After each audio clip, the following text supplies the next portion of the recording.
Hi friends, welcome back to my channel సరదాగా కాసేపు. ఈరోజు మన వీడియో వచ్చేసి ఎంతో టేస్టీగా గుమ్మగుమ్మలాడుతూ ఎంతగానో నోరూరించే పన్నీర్ బిర్యానీ ఎలా చేసుకోవాలి అనేసి ఈరోజు మనం చూద్దామండి. ఇలా చేశారంటే గుమ్మగుమ్మలాడుతూ ఎంతో రుచిగా ఉంటుందండి. మళ్ళీ మళ్ళీ ఇలాగే చేసుకొని తింటారు, అంత టేస్టీగా ఉంటుందండి. చక్కగా ఇలాగ చేసి పెట్టండి, ఇంట్లోని వారందరూ కూడా ఇష్టపడతారు. ఇలాగ చేసుకొని మనం లంచ్లో కానీ అలాగే డిన్నర్గా కానీ వేడివేడిగా తీసుకోవచ్చండి. చాలా టేస్టీగా ఉంటుంది. తప్పకుండా మీరు కూడా ఇలాగ ట్రై చేయండి, మీ అందరికీ కూడా నచ్చుతుంది. ఇక మనం లేట్ చేయకుండా వీడియోలోకి వెళ్ళిపోతాం. వీడియోలోకి వెళ్ళే ముందు మీరు కనుక ఫస్ట్ టైం నా ఛానల్ చూస్తున్నట్లయితే సబ్స్క్రైబ్ చేసుకోండి, అలాగే సపోర్ట్ చేయండి. ఇక్కడ నేను స్టవ్ ఆన్ చేసుకొని ఒక ప్యాన్ పెట్టేసి దీంట్లోకి ఒక 1.5 గరిటె వరకు కూడా ఆయిల్ వేసుకున్నానండి. లో ఫ్లేమ్లోనే ఉంచుకొని ఆయిల్ని కొంచెం హీట్ రానివ్వాలి. ఇంకో సైడు ఇక్కడ నేను పన్నీర్ని కట్ చేసుకొని ఒక సైడ్కి పెట్టేసుకొని ఉంచుకున్నానండి. ఇక కట్ చేసి పెట్టుకున్న ఈ పన్నీర్ని వేసుకొని ఒకసారి మొత్తం కూడా చక్కగా ఇలాగా లో ఫ్లేమ్లోనే పెట్టేసుకొని ఫ్లేమ్ని కలుపుకుంటూ ఆయిల్లో మనం ఫ్రై చేసుకోవాలండి. వీటిని కొంచెం నిదానంగా మనం వీటిని కలుపుకుంటూ ఆయిల్లో వేయించుకోవాలండి. ఇంకో సైడు ఇక్కడ నేను ఒక 1 గ్లాస్ వరకు కూడా బిగ్ సైజు 1 గ్లాస్ వరకు కూడా బిర్యానీ రైస్ని తీసుకున్నానండి. వీటిని శుభ్రంగా వాష్ చేసుకొని ఒక బౌల్లోకి వేసుకొని వాటర్ యాడ్ చేసుకొని ఒక సైడ్కి పెట్టేసుకొని ఉంచుకున్నానండి. వీటిని కొంచెంసేపు మనం నాననిద్దాము. ఇంకో సైడు ఇక్కడ మనకు పన్నీర్ కూడా చక్కగా ఫ్రై అయిపోయిందండి. చూస్తున్నారు కదా, మనకు గోల్డెన్ కలర్లోకి వచ్చేసింది. ఇప్పుడు మనం స్టవ్ ఆపేసుకొని ఒక సైడ్కి పెట్టేసుకొని ఉంచుకుందామండి. వీటిని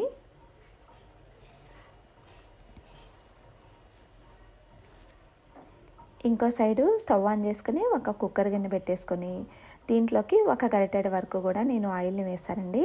అలాగే ఒక 2 స్పూన్స్ వరకు కూడా నేను నెయ్యిని వేసుకున్నాను. ఇలాగ మనకి బిర్యానీ రైస్లోకి చక్కగా నెయ్యి వేసుకోవటం వల్ల గుమ్మగుమ్మలాడుతూ చాలా టేస్టీగా ఉంటుంది కదండి. ఇలాగ వేసుకున్న తర్వాత అలాగే బిర్యానీ దినుసులన్నీ కూడా వేసుకొని వీటితో పాటు సన్నగా కట్ చేసి పెట్టుకున్న ఆనియన్ ముక్కలు వేసానండి. వేసుకొని లో ఫ్లేమ్లోనే ఉంచుకొని కలుపుకుంటూ మనం వీటిని వేయించుకోవాలి. ఇవి వేగిపోయిన తర్వాత ఇక్కడ నేను ముందుగానే టొమాటో ముక్కలను కట్ చేసుకొని పెట్టుకున్నానండి. ఈ కట్ చేసి పెట్టుకున్న టొమాటో ముక్కలు కూడా వేసుకొని ఒకసారి కలిపేసుకొని లో ఫ్లేమ్లోనే ఉంచుకొని వీటిని కూడా మనం ఫ్రై చేసుకుందామండి.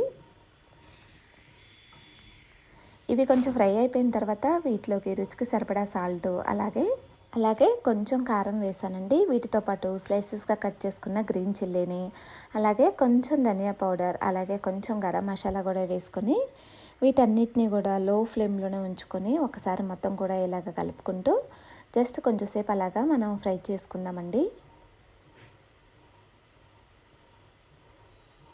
ఇవి కొంచెం ఫ్రై అయిపోయిన తర్వాత ఇప్పుడు దీంట్లోకి కొంచెం కొత్తిమీర కూడా వేసానండి. కొత్తిమీర కూడా వేసుకొని మరొకసారి మొత్తం కూడా కలిపేసుకుని ఇక్కడ మనం ముందుగానే రైస్ని నానబెట్టేసుకున్నాం కదండి.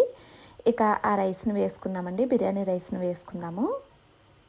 ఇలాగ రైస్ కూడా వేసుకున్న తర్వాత మొత్తం కూడా ఒకసారి కలుపుకుందామండి.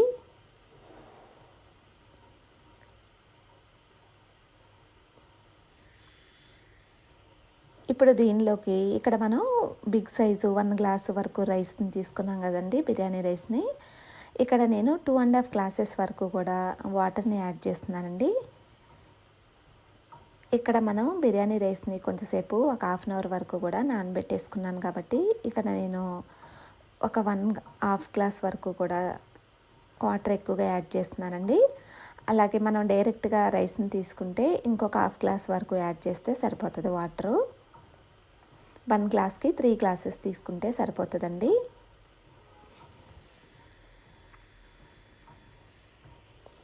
ఇప్పుడు మనం ఫ్రై చేసి పెట్టుకున్నాం కదండి పన్నీరు, అవి కూడా వేసుకొని ఒకసారి మొత్తం కూడా కలుపుకున్న తర్వాత సాల్ట్ సరిపోయిందా లేదా చూసుకొని ఫ్లేమ్ని మీడియం ఫ్లేమ్లో పెట్టేసుకొని మనం కుక్కర్ మూత పెట్టేసుకొని విజిల్ పెట్టేసుకొని ఒక 1 విజిల్ వరకు రానివ్వాలండి. 1 విజిల్ వచ్చిన తర్వాత స్టవ్ ఆపేసుకొని మనం మూత తీసుకొని చూసుకుందామంటే చక్కగా మనకు పడపడలాడుతూ ఎంతో టేస్టీగా గుమ్మగుమ్మలాడుతూ ఉండే పన్నీర్ బిర్యానీ రెడీ అయిపోయిందండి. చూస్తున్నారు కదా, చూస్తుంటేనే నోరూరించేలాగా కనిపిస్తూ ఉంది. చాలా టేస్టీగా ఉంటుందండి. అలాగే చాలా సింపుల్గా ఈజీగా చేసుకోవచ్చు. తప్పకుండా మీరు కూడా ఇలాగ ట్రై చేయండి, మీ అందరికీ కూడా నచ్చుతుంది. ట్రై చేసి మీకు ఎలా వచ్చింది అనేది కామెంట్ చేయటం మాత్రం మర్చిపోమాకండి. ఈ వీడియో మీకు నచ్చిందని అనుకుంటున్నాను. ఈ వీడియో నచ్చినట్టయితే ఒక లైక్ చేయండి. ఇలాంటి మరిన్ని వీడియోస్ కోసం మన ఛానల్ను సబ్స్క్రైబ్ చేసుకోవటం మాత్రం మర్చిపోమాకండి. Thanks for watching.